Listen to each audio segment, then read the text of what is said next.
ជំរាបសួរសូមស្វាគមន៍មកកាន់កម្មវិធី Realestate.com.kh TV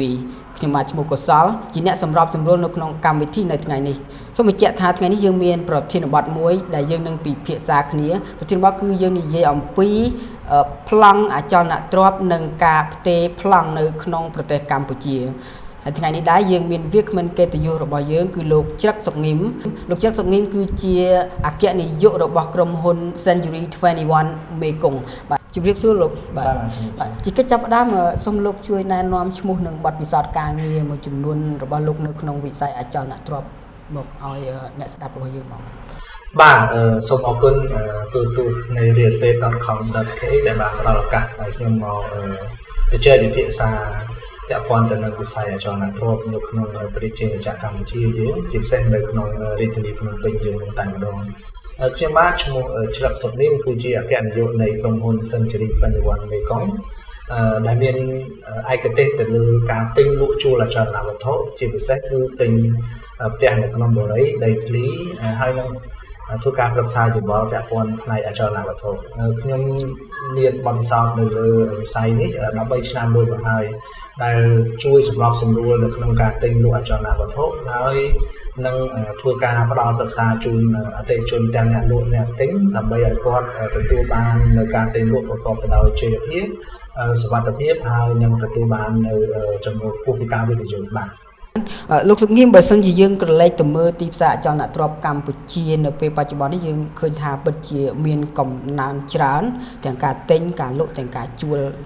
ពោះប្រភេទអចលនទ្រព្យផ្សេងនៅក្នុងនេះដែរអ្វីដែលសំខាន់មួយដែលគ្រប់គ្នានៅក្នុងវិស័យអចលនទ្រព្យតែងតែយកចិត្តទុកដាក់មួយគឺទៅលើបញ្ហាប្លង់នេះវាគឺជារឿងដែលសំខាន់មួយដែលនៅពេលដែលវិនិយោគិនគាត់ចាប់ផ្ដើមវិនិយោគទៅលើអចលនទ្រព្យគាត់តែតែគិតថាតើអចលនទ្រព្យនោះមានប្លង់ត្រឹមត្រូវឬក៏យ៉ាងណាហើយថ្ងៃនេះខ្ញុំចង់ឲ្យលោកជួយបកស្រាយបន្តិចថាតើនៅពេលបច្ចុប្បន្ននេះនៅក្នុងប្រទេសកម្ពុជាយើងហ្នឹងប្លង់ប្រភេទណាខ្លះដែរដែលនៅមានសុពលភាពនៅក្នុងការប្រើប្រាស់ក្នុងការទិញលក់អចលនទ្រព្យបាទប្រទេសកម្ពុជាយើងគឺជាប្រទេសមួយនៅក្នុងតំបន់អាស៊ានហើយជាប្រទេសដែលមានការចុះបញ្ជីពាក់ព័ន្ធទៅនឹងវិស័យអចលនទ្រព្យហ្នឹងប្រកបទៅដោយភាពច្បាស់លាស់ហើយទទួលបាននៅការជឿជាក់ពីមជ្ឈដ្ឋានជាតិនិងអន្តរជាតិគួរឲ្យកត់ប្រសើរទោះបីមានបញ្ហាប្រឈមខ្លះប៉ុន្តែយើងអាចដោះស្រាយបានប្លង់នៅក្នុងវិស័យអចលនទ្រព្យមានច្រើនប្រភេទដែលឆ្លងកាត់ពីមួយសម័យកាលទៅមួយសម័យកាលជាពិសេសយើងនិយាយអំពីប្លង់ដែលមុនឆ្នាំ1980គឺគេមានប្លង់ថាប្រហែលជា5ប្រភេទទី1គេឲ្យឈ្មោះថាជាប្លង់ប្រភេទស្លាបមាន់ប្លង់ប្រភេទគេហៅថាប្លង់ទី1គេហៅថាវិញ្ញាបនបត្រសម្គាល់ឬមួយក៏លិខិតកាន់កាប់ដីធ្លីឬមួយក៏ជាប្រភេទដែលបានកាន់កាប់ដីធ្លីអញ្ចឹងមានច្រើនប្រភេទ5ទៅ6ប្រភេទដោយឡែកឆ្លងកាត់សម័យកាលប្រហែលជាក្នុងឆ្នាំ85រហូតដល់ចន្លោះឆ្នាំ2010ប្លង់ទាំងអស់នេះគឺបានបន្តចាប់ផ្ដើមមានប្រហែលជា9ប្រភេទនៅតគ្នាអញ្ចឹងត្រូវបានគេសង្ខេបជារួមថាជាប្រភេទប្លង់ទុនហើយនិងប្លង់រឹងដែលអ្នកនិយមហើយនឹងប្រើប្រាស់ហ្នឹងគឺគេច្រើននិយាយអញ្ចឹងនៅក្នុងប្រភេទប្លង់ទុននិងប្លង់រឹងហ្នឹងគឺគេបែងចែកទៀតប្រភេទប្លង់ទុនគឺជាប្លង់ទាំងឡាយណាដែលចុះបញ្ជីក្បាលដីដោយអាជ្ញាធរដែនដីគឺមានន័យថាត្រឹមស្រុកឃុំហើយនិងភូមិអញ្ចឹង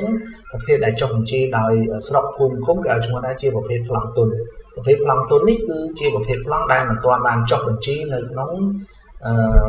គេឲ្យឈ្មោះថាចុះបញ្ជីប្លង់គោលនៅសូរ្យោដីទេ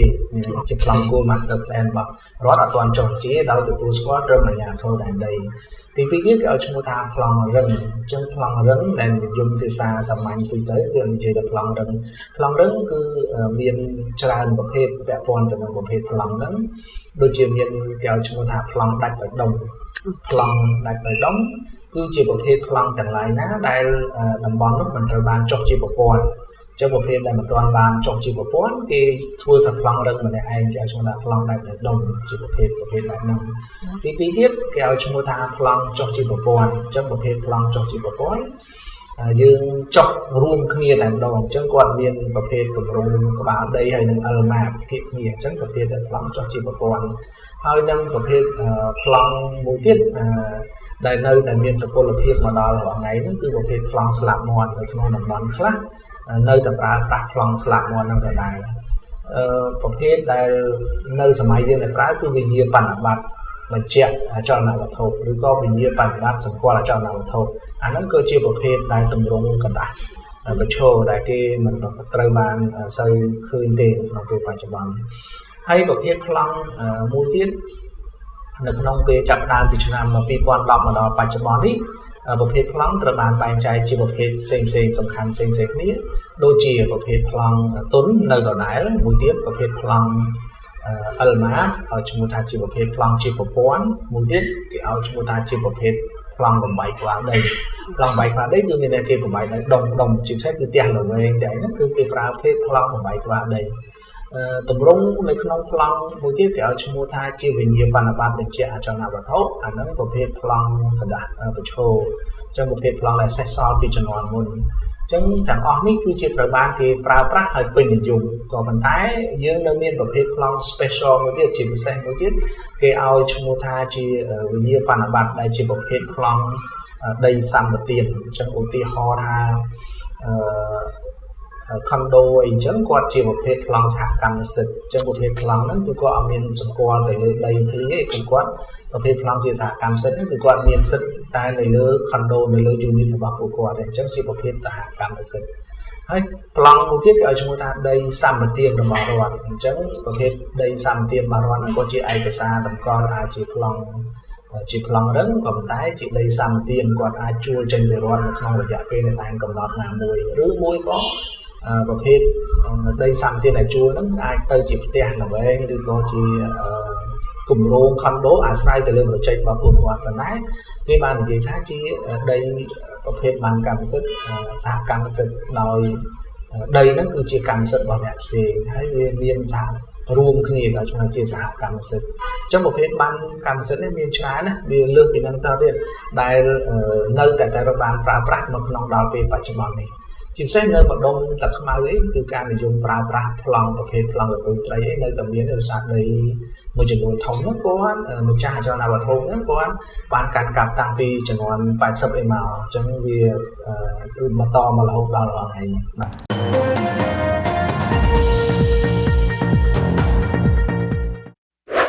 សប្តាហ៍ថ្ងៃនេះលក់ថ្ងៃស្អែក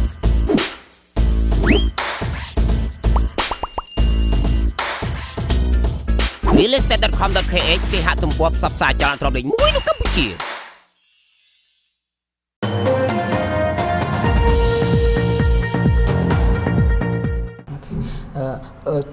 តាមអ្វីដែលលោកបានលើកឡើងឃើញថាប្រភេទប្លង់ដែលកំពុងត្រូវបានប្រើប្រាស់នៅក្នុងប្រទេសកម្ពុជាគឺមានច្រើនប្រភេទមែនទែនហ្នឹងហើយជាក់ស្ដែងបើសិនជាប្រភេទប្លង់ខុសពីប្រភេទប្លង់រឹងឬក៏ខុសពីប្រភេទប្លង់ទុនដែលភាគច្រើនគឺយើងស្គាល់ប្លង់រឹងនិងស្គាល់ប្លង់ទុនចំណែកប្រភេទផ្សេងទៀតហ្នឹងចំពោះការទិញលក់អចលនទ្រព្យវាមានលក្ខណៈដូចប្លង់រឹងប្លង់ទុនដែរឬក៏យ៉ាងណាពីប្លង់ទុននិងប្លង់រឹងគឺមានប្រភេទមួយទៀតគេឲ្យឈ្មោះថា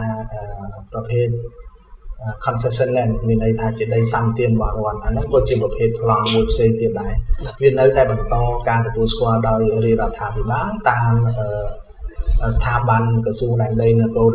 ពាណិជ្ជកម្មដែលគាត់មានសញ្ញាតការនិងអវ៉ាតក្រមរបស់គាត់តាមភូមិឃុំដែលចេញវិញ្ញាបនបត្របញ្ជាក់អចលនវត្ថុឬក៏ប្លង់ទុនឬប្លង់រឹងអញ្ចឹងឲ្យតែប្លង់ទាំងឡាយណាដែលចេញទៅដោយអាជ្ញាធរដែនដីនៅក្នុងពេលបច្ចុប្បន្នច្បាប់ក៏បានកំណត់ថាទោះបីជាប្លង់ទុនគឺចេញទៅដោយស្រុកនៅក្នុងភាសាខេត្តគេហៅចេញដល់ស្រុក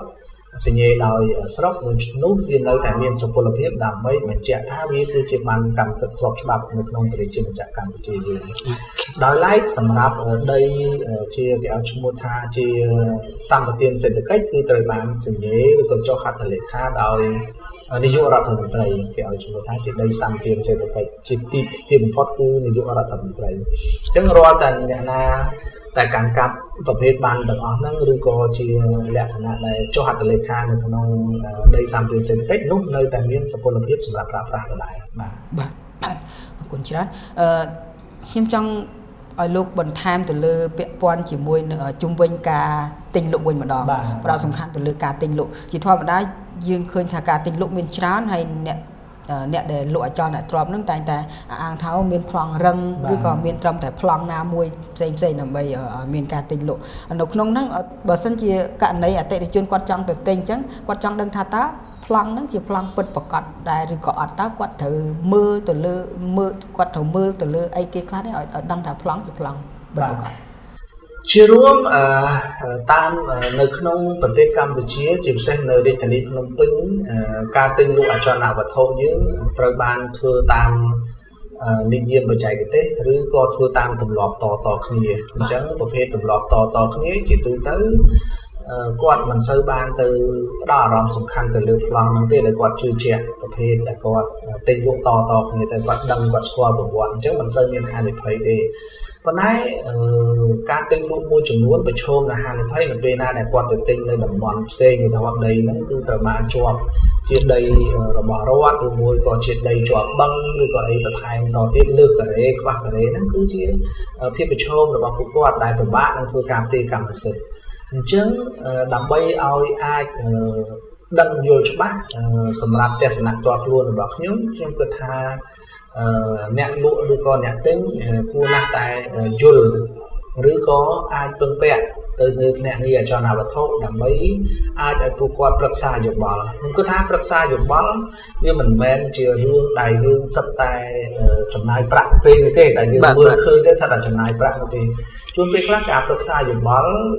គឺមិនចំណាយប្រាក់ទេហើយគេមានសេវាដើម្បីធ្វើកិច្ចការងារនឹងច្រើនដើម្បីឲ្យការទិញលក់របស់បងប្អូនទទួលបាននូវភាពជោគជ័យសុវត្ថិភាពហើយមានការជឿជាក់ជារឿងសំខាន់ខ្ញុំលើកអំពីនីតិវិធីជាទូទៅដោយសារខ្ញុំជាភ្នាក់ងារអចលនវត្ថុហើយធ្វើកិច្ចការងារនឹងជារៀងរាល់ថ្ងៃហើយយើងដឹងរឿងនឹងច្បាស់មនុស្សមួយចំនួនគាត់តែងតែជឿគ្នាទៅវិញទៅមកតាមរយៈនៅក្នុងការទិញលក់ហើយគាត់តែងតែកក់លុយតគ្នាប៉ុន្តែពេលដែលមានបញ្ហាគាត់ពិបាកនឹងដោះស្រាយប៉ុន្តែសម្រាប់អ្នកជំនាញគេចាប់ផ្ដើមធ្វើនីតិវិធីនៅក្នុងការទិញលក់អចលនវត្ថុដោយ process ទី1មុននឹងចូលទៅដល់កិច្ចធ្វើកិច្ចសន្យាកក់ប្រាក់គេកិច្ចកក់ប្រាក់ឬកិច្ចសន្យាកក់ប្រាក់គេតែងតែធ្វើគេឲ្យឈ្មោះថា due diligence ហ្នឹងគឺគេនិយាយអំពីការសិក្សាផ្លូវច្បាប់ហ្នឹងគេសិក្សាថាតើអចលនវត្ថុហ្នឹងត្រូវបានចុះបញ្ជីហើយឬនៅចុះបញ្ជីជាប្លង់ទុនឬមួយក៏ចុះបញ្ជីជាប្លង់រឹងបើគាត់ចុះបញ្ជីជាប្លង់ទុនយើងអាចទៅឆែកនៅអាជ្ញាធរដែនដីដល់ស្រុកជារឿងចាំក្រោយបំផុតទី2បើគាត់ជាប្លង់រឹងគឺយើងអាចចុះទៅធ្វើការសិក្សាហើយយើងចុះទៅធ្វើការឆែកឆេរថាប្លង់ជាប្លង់ពិតប្រាកដទេនៅមន្ទីរសូរិយោដីខណ្ឌទៅតាមខណ្ឌដែលអចលនទ្រព្យនឹងស្នាក់នៅដែលអចលនទ្រព្យនឹងនៅពេលដែលយើងបានរៀបចំរួចហើយយើងសិក្សាមួយទៀតគេឲ្យឈ្មោះថាសិក្សាអំពីប្រវត្តិដីអញ្ចឹងប្រវត្តិដីនឹងធ្លាប់មានទំនាស់ទេយើងអាចទៅចុះសាកសួរអ្នកដែលនៅជិតខាងគាត់ហ្នឹងពីព្រោះជាទូទៅអ្នកដែលជិតខាងហ្នឹងគាត់ដឹងអំពីប្រវត្តិដីហ្នឹងអញ្ចឹងប្រវត្តិដីធ្លាប់មានទំនាស់ធ្លាប់ណាកាន់កាប់ពីណាតណាលក់តគ្នាអញ្ចឹងគាត់នឹងដឹងច្រើនអញ្ចឹងយើងសិក្សានឹងអស់ហើយតទៅពីសិក្សាហើយយើងអាចបន្ទាប់ពីប្រវត្តិហ្នឹងហើយយើងអាចធ្វើការកក់ប្រាក់បានហើយពីព្រោះអីទាំងមូលដ្ឋានផ្លូវច្បាប់ទាំងមូលដ្ឋានសាក្សីនៅគៀកហ្នឹងគាត់តែងតែបញ្ជាក់ជាផ្លូវការខ្លះមិនផ្លូវការខ្លះថាដីហ្នឹងមិនមានទំនាស់ទេប្លង់នេះគឺពិតត្រឹមត្រូវដោយក្រសួងដែនដីនគររូបនីយកម្មតាមរយៈសេនាធិការនៃមន្ទីរសូរិយោដីខណ្ឌដូច្នេះទម្រង់ទាំងអស់នេះគឺសរបញ្ជាក់អំពីភាព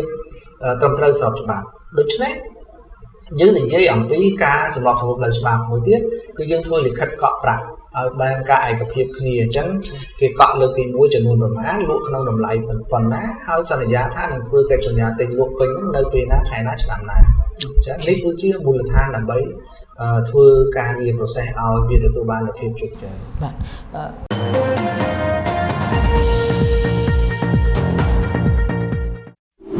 សបផ្សាយនឹងស្វែងរកអចលនទ្រព្យលើ Realestate.com.kh ដតកថ្លៃ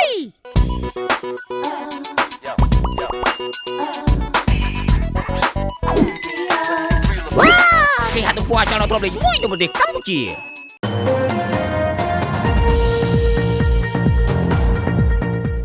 លោកលើកឡើងថានៅក្នុងហ្នឹង process នៃការធ្វើសិក្សាពីលទ្ធភាព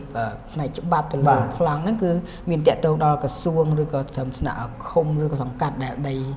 នឹងស្ថិតនៅឬក៏ខណ្ឌដែលដីនឹងស្ថិតនៅក្នុងហ្នឹងការសុំមើលត្រួតពិនិត្យទៅលើដំណើរការទាំងអស់ហ្នឹងតើមានត្រូវចំណាយប្រាក់ដែរទេជារួមមានមូលដ្ឋានដើម្បីចំណាយប្រាក់មួយចំនួនដើម្បីឲ្យសុវត្ថិភាពជាទូទៅយើងទិញពាក់ព័ន្ធសុវត្ថិភាពដោយសារតែជាទម្លាប់នៅក្នុងប្រជាជាតិកម្ពុជាយើងជាពិសេសអ្នកលក់និងអ្នកទិញគាត់មិនបានចាប់អារម្មណ៍ទៅលើរឿងហ្នឹងទេប៉ុន្តែមូលដ្ឋានផ្លូវច្បាប់គឺមានការការពារច្បាស់លាស់ទី1មុននឹងគាត់អាចកក់ប្រាក់បានគាត់អាចទៅឆែកជាមួយនឹងអ្នកដែលមានបទពិសោធន៍ការងារដូចជាក្រុមហ៊ុនអចលនទ្រព្យហើយបើសិនជាគាត់ចង់បានឯកសារនឹងជាផ្លូវការថាអចលនទ្រព្យនេះមិនត្រូវបានជាប់បន្ទុកឬមួយក៏ចង់សិក្សាអំពីប្រព័ន្ធផ្លូវច្បាប់ធ្វើការសិក្សាថាប្លង់ហ្នឹងត្រូវបានកូពីច្បាស់លាស់ឬក៏អីគឺគេអាចសិក្សាមួយសក្ការ័យស្គាល់ពាក្យសក្ការ័យណាសក្ការ័យគឺជាអាជ្ញាធរតំណាងឲ្យរាជរដ្ឋាភិបាលដើម្បីធ្វើការបញ្ជាក់ថាប្លង់នេះគឺជាប្លង់ត្រឹមត្រូវឬក៏មិនត្រឹមត្រូវយើងអាចទៅសួរគាត់បានគេឲ្យឈ្មោះថាជាសក្ការ័យបន្តមកទៀតយើងបាន letter ទាំងអស់ហ្នឹងហើយគេអាចចេញជា report មួយប្រភេទ due diligence គេធ្វើ report មួយដើម្បីបញ្ជាក់ថាអូដីហ្នឹងអត់មានទំនាស់ទេអាចធ្វើការប្រតិបត្តិការទិញលក់បានអញ្ចឹងសក្ការ័យគឺជាអ្នកចេញរបាយការណ៍ហ្នឹងដើម្បីធ្វើរឿងទាំងអស់ហ្នឹងផុតពីហ្នឹងបានយើងចូលមកដល់ process ធ្វើកិច្ចសន្យាទិញលក់ដែលមានក្រុមហ៊ុនអចលនទ្រព្យនៅជាមួយសម្របសម្រួលហើយនឹងមាន VTV នៅជាមួយគ្នានឹងឯងបាទនេះគឺជានីតិវិធីដើម្បីធ្វើឲ្យការទិញលក់អចលនទ្រព្យហ្នឹងប្រកបទៅដោយនូវភាពជឿជាក់ហើយអាចទទួលយកបានបាទអូខេនៅក្នុងដំណើរការនៃការទិញលក់ហើយយើងត្រូវការ VTV នេះទៀតសោះតើ VTV នេះយើងត្រូវចំណាយប្រាក់ពីប្រមាណទៅប្រមាណនៅក្នុងកិច្ចសន្យារបស់យើងជារួមការចំណាយប្រាក់វាស្ថិតនៅលើប្រភេទការងារដែលយើងធ្វើជាមួយនឹងអចលនទ្រព្យហ្នឹងសំខាន់ទំហំនៃអចលនទ្រព្យមានទំហំប៉ុណ្ណាការងារគេច្រើនឬក៏អត់ជាទូទៅមេធាវីគាត់ឆាចដោយម៉ោងអញ្ចឹងតើការងារដែលគាត់ធ្វើហ្នឹងវាចំណាយពេលប្រហែលប្រហែលម៉ោងហើយគាត់មាន rate របស់គាត់ពីព្រោះអីមេធាវីនីមួយៗមានប្រភេទអត្រានៃការឆាយលុយហ្នឹងផ្សេងគ្នាអញ្ចឹងការធ្វើប្រថាប់ត្រាឬមួយក៏យើងធ្វើជាកិច្ចសន្យាទិញលក់អញ្ចឹងកិច្ចសន្យាទិញលក់អាចចាប់ដើមគ្រាន់តែប្រថាប់ត្រាអាចចាប់ដើមពី$200រហូតដល់$3,000-5,000អាស្រ័យទៅលើកិច្ចសន្យាអាស្រ័យទៅលើពេលវេលាដែលគាត់ចំណាយអញ្ចឹងការកំណត់តម្លៃពិបាកនឹងកំណត់ជាទូទៅវាអាស្រ័យទៅលើប្រភេទការងារដែលយើងធ្វើអញ្ចឹងបាទលោកខ្ញុំឃើញថានៅពេលបច្ចុប្បន្ននេះកំណើននៃការទិញលក់ដីឡូវាហាក់ដូចជាមានសន្ទុះខ្លាំងហើយនៅក្នុងនោះទិញតាមរយៈការបង់រំលោះគឺជាវិធីតែមួយគត់ដែលអ្នកភាគច្រើនគាត់បានកំពុងតែធ្វើនៅសប្តាហ៍ថ្ងៃហ្នឹងហើយភាគច្រើនការទិញលក់ហ្នឹងគឺលក្ខណៈនៃការទិញគឺបង់រំលោះរហូតដល់ 70% ឬក៏រហូតដល់ 100% ទៅចេញប្លង់រឹងជូននៅក្នុងនោះដំណើរការនេះគឺអាចចំណាយពេល5ឆ្នាំ7ឆ្នាំឬរហូតទៅដល់10ឆ្នាំនៅក្នុងនេះតើកិច្ចសន្យាដែលបានចែងហ្នឹងថារហូតដល់បង់លុយគ្រប់ទើបចេញប្លង់រឹងឲ្យនៅក្នុងនេះតើអាចមានបញ្ហាអីកើតឡើងដែរទេបាទការទិញលក់ដីឡូគឺជាមូលដ្ឋានដើម្បីផ្ដល់ឱកាសឲ្យអ្នកដែលមានកម្រិតជីវភាពមធ្យមឬក្រោមមធ្យមគាត់អាចមានលទ្ធភាពទិញដីបានពីព្រោះថាបើគាត់ទិញដីធំមានត្រូវការចំណាយលុយច្រើនហើយវាធ្វើឲ្យគាត់ត្រូវការពេលវេលាដើម្បីទៅធ្វើរឿងទាំងអស់ហ្នឹងអញ្ចឹងការទិញពុះដីឡូតូចវាមានភាពប្រឈមហើយមានភាពវិជ្ជមាននិងអវិជ្ជមានខ្លះដែលយើងគួរតែសិក្សាទាំងអស់គ្នាទី1ភាពវិជ្ជមានគឺគាត់អាចប្រជាជនដែលមានកម្រិតជីវភាពមធ្យមឬក្រោមមធ្យមគាត់អាចមានដីឡូមួយដែលអាចសាងសង់ផ្ទះតាមចំណូលចិត្តរបស់ពួកគាត់បាននៅជាលក្ខណៈឯកជនហើយឆ្ងាយពីក្រុងបន្តិចទៅនឹងជាភាពផលប្រយោជន៍ទី2ទៀតពាក់ព័ន្ធជាមួយនឹងការទិញដីឡូនឹងដែរវាធ្វើឲ្យកម្រិតនៅក្នុងតំបន់ហ្នឹងគឺដីហ្នឹងអាចឡើងថ្លៃពីព្រោះអីកាលណាមានចរន្តទិញលក់ដូច្នេះតំបន់វានឹងចាប់ដើមមានលំហូរចូលនៃការស្នាក់នៅឬមួយក៏លំហូរចូលនៃជនថ្មីចូលទៅស្នាក់នៅចឹងធ្វើឲ្យតំបន់ហ្នឹងមានសេដ្ឋកិច្ចរីកចម្រើនហើយវាក៏ធ្វើឲ្យតម្លៃសេដ្ឋកិច្ចនៅក្នុងហ្នឹងក៏រីកចម្រើនដែរចឹងបើគាត់រីកចម្រើនតម្លៃដីធ្លីវានឹងកើនឡើងក្នុងពេលជាមួយគ្នាដែរ ដោយឡែករបៀបនៅក្នុងការទូទាត់វាអាស្រ័យទៅលើកិច្ចសន្យានិងការព្រមព្រៀងរបស់គូភាគីទេមុននឹងយើងសម្រេចចិត្តទិញយើងគួរណាស់តែមើលប្រភេទកិច្ចសន្យានោះឲ្យបានច្បាស់លាស់សិនអញ្ចឹងឧទាហរណ៍ថាគាត់ទិញមកគាត់ពី3ឆ្នាំក្រោយបានឲ្យប្លង់អញ្ចឹងតើយើងមានសុវត្ថិភាពទេយើងជឿជាក់ទៅលើគាត់ទេឧទាហរណ៍ឥឡូវគាត់អាយុ70 80អីល្មម5 10ឆ្នាំទៀតបានឲ្យប្លង់យើងតើវាសុវត្ថិភាពប៉ុណ្ណាអញ្ចឹងក្នុងនាមយើងជាអ្នកទិញយើងត្រូវតែយល់មើលឃើញអានឹងឲ្យបានច្បាស់អញ្ចឹងការទិញលក់អចលនវត្ថុគឺហាក់បីដូចជាការផ្ដល់ប្រឹក្សាយោបល់អញ្ចឹងយើងត្រូវតែមើលឃើញអំពីឱកាសការគម្រាមកំហែងហើយនឹងយុទ្ធសាស្ត្រដើម្បីឲ្យការទិញលក់នោះប្រកបដោយចីរភាពអញ្ចឹងបើសិនជាយើងមើលឃើញថាអ្នកដែលពុះដីឡូនឹងច្រើនហើយយើងបង់លក់គេអត់ទាន់ឲ្យប្លង់ទេយើងគួរតែមានជំរឿនអីហ្នឹងជំរឿនបង់ផ្ទាល់ទី1ទី2ទៀតយើងអាចជំរឿនខ្ចីទៅធនាគារពីព្រោះយើងអាចខ្ចីបាន micro finance អត្រាការប្រាក់វាប្រហែលគ្នាដែរទេអញ្ចឹងយើងអាចខ្ចីទៅ micro finance ហើយពេលហ្នឹងគាត់អាចធ្វើការ charge interest របស់យើងហើយយើងអាចមានបានកម្មសិទ្ធិស្របច្បាប់អត់មានអាណាមករំលោភបំពានទៅលើដីធ្លីរបស់ពួកយើងអញ្ចឹងមានជំរឿនច្រើនណាស់ដើម្បីធ្វើឲ្យមានសុវត្ថិភាពក្រៅពីហ្នឹងជំរឿននៃការធ្វើឯកសារផ្លូវច្បាប់ឲ្យសមរម្យឲ្យសមស្របទៅតាមនិយមបច្ចេកទេសក៏ជាមូលដ្ឋានសុវត្ថិភាពដែរដោយឡែកភាពប្រឈមមួយចំនួនដែលអ្នកពួកដីឡូលក់គាត់ចាប់ផ្ដើមទៅទី1វាហាក់បីដូចជាការរស់នៅនឹងរបៀបអត់មានសំណងច្បាស់លាស់អត់មានស្តង់ដារហើយប្រព័ន្ធនៅក្នុងការបង្ហូរលូទឹកកខ្វក់ឬមួយក៏ប្រព័ន្ធទឹកភ្លើងវានៅមានភាពប្រឈមប្រព័ន្ធសុវត្ថិភាពមានភាពប្រឈមច្រើនដោយសារតែផ្លូវមួយចំនួនគាត់ធ្វើផ្លូវទូទៅពេកអញ្ចឹងពេលដែលគាត់មានគ្រោះអាសន្នចូលទៅពិបាកនឹងធ្វើការជួយសង្គ្រោះពួកគាត់អញ្ចឹងហើយបានការពុះដីឡូត្រូវបានលក់នៅក្នុងរយៈពេលខ្លីប៉ុន្តែវាមានផលអវិជ្ជមាននៅក្នុងរយៈពេលយូរដោយសារតែប្រព័ន្ធសុវត្ថិភាពប្រព័ន្ធស្តង់ដារហើយនិងសម្ព័ន្ធភាពហើយនិងទិដ្ឋភាពក្រុងឬក៏ជាក្រុងវាអត់សូវល្អទេដោយសារក៏អត់មានស្តង់ដារទេអញ្ចឹងបើតំបន់ហ្នឹងត្រូវបានអភិវឌ្ឍកសាងជាបរិយាជាអីវិញមានស្តង់ដារច្បាស់លាស់ដើម្បីអាចទៅធ្វើរឿងហ្នឹងបានក៏ប៉ុន្តែយើងមិនហាមគាត់ថាគេឲ្យពុះដីឡូនោះទេបាទ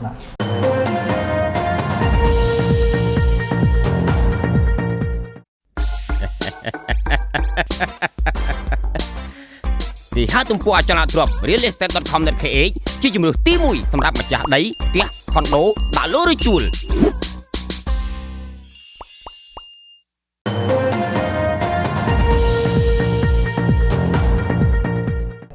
ជុំវិញការប្រើប្រាស់ប្លង់នៅក្នុងប្រទេសកម្ពុជាយើងតើលោកមើលឃើញថាការប្រើប្រាស់ប្លង់កម្មសិទ្ធិផ្សេងហ្នឹងកំពុងតែមានដំណើរការប្រសើរឡើងជាងមុនហើយឬក៏នៅមានការប្រឈមអីផ្សេងទៀតដែលអាចកើតមានជារួមប្លង់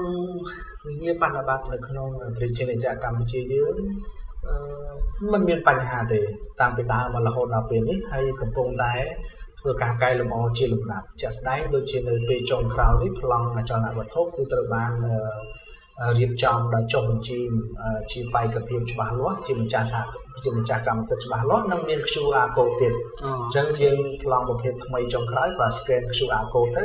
យើងអាចដឹងអំពីម្ចាស់កម្មសិទ្ធិនៃអចលនវត្ថុនឹងបានហើយមិនមានអីជាលំបាកទេបាទអូខេ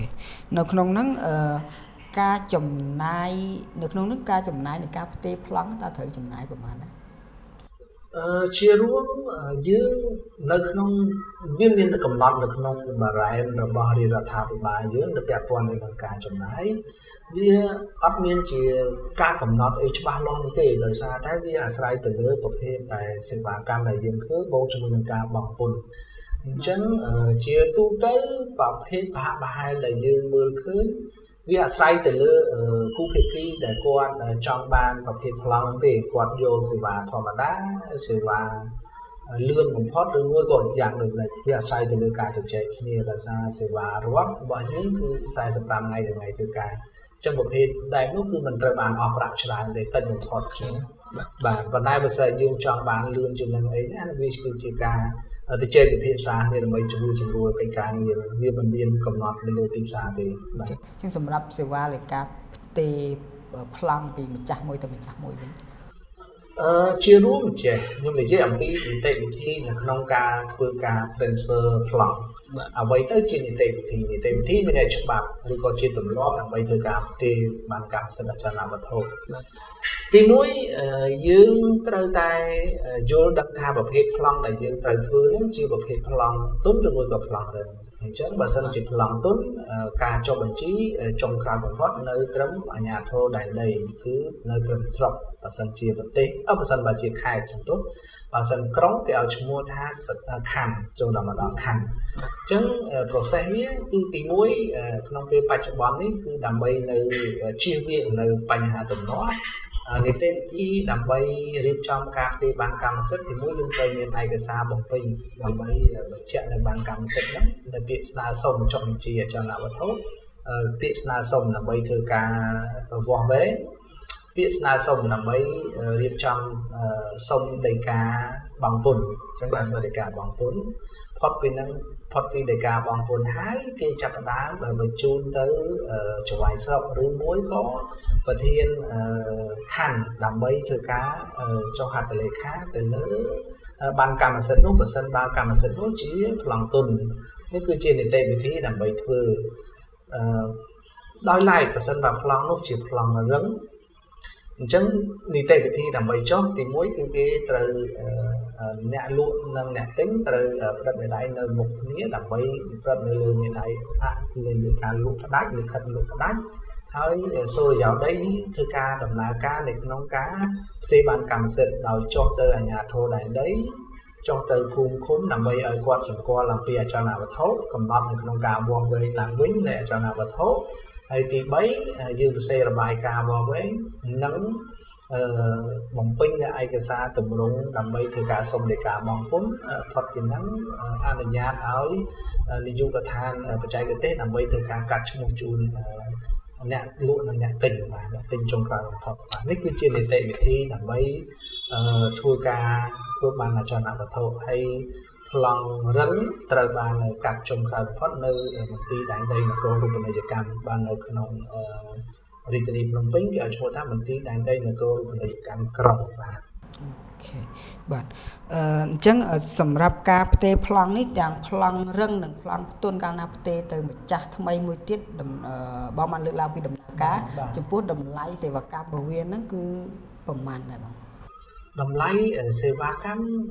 គឺនិយាយចេញជាពីតម្លៃសេវាកម្មកំណត់ដោយរាជរដ្ឋាភិបាលខ្ញុំមិនបានចាំឲ្យច្បាស់ថារយៈពេលប្រហែលទេប៉ុន្តែมันថ្លៃទេប្រហែលជា20ទៅ30ម៉ឺនអីហ្នឹងក្នុងតម្លៃសេវាកម្មរបស់រដ្ឋបើយើងយកសេវាកម្មរបស់រដ្ឋខ្ញុំចង់លើកយកជូនលោកកសលថាការផ្ទេរបានកម្មសិទ្ធិគេបែងចែកចេញជាពីរប្រភេទពាក់ព័ន្ធសហគមន៍ចំណាយហ្នឹងទី1គេឲ្យឈ្មោះថាតម្លៃសេវាកម្មទី2គឺការបង់ពន្ធបន្ថែមត្រាអូខេអញ្ចឹងការថ្លៃសេវាកម្មបើតាមលក្ខខណ្ឌនៃរាជរដ្ឋាភិបាលថាជាខ្ញុំមិនចាំច្បាស់តែ20ទៅ30ម៉ឺនរៀលទេប៉ុន្តែបង់ពន្ធបន្ថែមត្រាគឺ4% នៃអចលនវត្ថុតម្លៃ 4% នៃតម្លៃអចលនវត្ថុណាតែធ្វើឲ្យយើងតម្លៃយើងចេះថ្លៃចឹងហើយយើង4% ពេលដែលធ្វើការកាត់ឈ្មោះម្ដងអញ្ចឹងបាទអូខេចំពោះបងជុំវិញការបង់ពន្ធនេះក្រៅពីពន្ធប្រថាប់ត្រា 4% នៅមានថ្លៃចំណាយទៅលើពន្ធនៃផ្សេងទៀតទេយើងអត់មានទេបាទអត់មានទេការកាត់ឈ្មោះអញ្ចឹងអត់បានទេប៉ុន្តែបើសិនជាពន្ធប្រចាំឆ្នាំគឺជាពន្ធផ្សេងមួយទៀតបាទពន្ធប្រចាំឆ្នាំគឺជាការបង់នៅក្នុងការប្រើប្រាស់ដីប្រចាំឆ្នាំឬផ្ទះប្រចាំឆ្នាំដោយឡែកពន្ធ 4% នេះត្រូវបានលើកលែងផងដែរនៅពេលណាដែលអចលនទ្រព្យហ្នឹងគេឲ្យឈ្មោះថាធ្វើជាតយទានពីតយទានគឺមានន័យថាធ្វើអំណោយឧទាហរណ៍ពុកធ្វើអំណោយដីឬអចលនទ្រព្យទៅកូនអញ្ចឹងពន្ធប្រថាប់ត្រា 4% អត់ត្រូវបានបង់ទេពីឪពុកទៅចៅគាត់អញ្ចឹងគឺអត់បានបង់ពន្ធអចលនវត្ថុទេហើយឡែកឲ្យតែជាគេឲ្យឈ្មោះថាជាសម្ព័ន្ធញាតិគឺមិនត្រូវបានបង់ពន្ធប្រថាប់ត្រា 4% ទេយល់ពីសម្ព័ន្ធញាតិណាពាក្យថាសម្ព័ន្ធញាតិគឺការតពីឪពុកទៅកូនពីកូនទៅចៅអញ្ចឹងគេថាសម្ព័ន្ធញាតិអញ្ចឹងរាល់ការផ្ទេរអចលនវត្ថុដោយសម្ព័ន្ធញាតិដូច្នេះមិនត្រូវបាន បងគុណប្រថាប់ត្រា 4% ទេ បាទ សេចក្តីប្រកាសតែបានលើកលែង ការផ្ទេរនេះចំពោះការផ្ទេរលើកទី1មិនបង់ពន្ធប្រថាប់ត្រាចុះចំពោះករណីមានផ្ទេរលើកទី2ទៀតតើអាចបង់ពន្ធប្រថាប់ត្រាដែរទេលោក ការបង់ពន្ធប្រថាប់ត្រាគេមិនកំណត់ចំនួនដងទេគឺគេកំណត់ពីឈ្មោះមួយទៅកាន់ឈ្មោះមួយអញ្ចឹងឲ្យតែដូរពីឈ្មោះបុគ្គល A ទៅបុគ្គល B នោះត្រូវតែដាច់ខាតត្រូវតែបង់ពន្ធប្រថាប់ត្រាលើកលែងតែការផ្ទេរឈ្មោះពីបុគ្គល A នៅបុគ្គល B ជាសម្ព័ន្ធញាតិបាទអញ្ចឹងបើសិនសម្ព័ន្ធញាតិចុងក្រោយបើគាត់ហ្នឹងទៅបានលក់ទៅឲ្យអ្នកផ្សេងដូច្នេះត្រូវតែបង់ពន្ធប្រថាប់ត្រា 4% ករណីបើសិនជាគាត់សម្ព័ន្ធញាតិរបស់គាត់ហ្នឹងផ្ទេរបន្តទៀតទៅឲ្យកូនរបស់គាត់បន្តទៀតពេលហ្នឹងថាត្រូវបង់ពន្ធទៀតទេឬក៏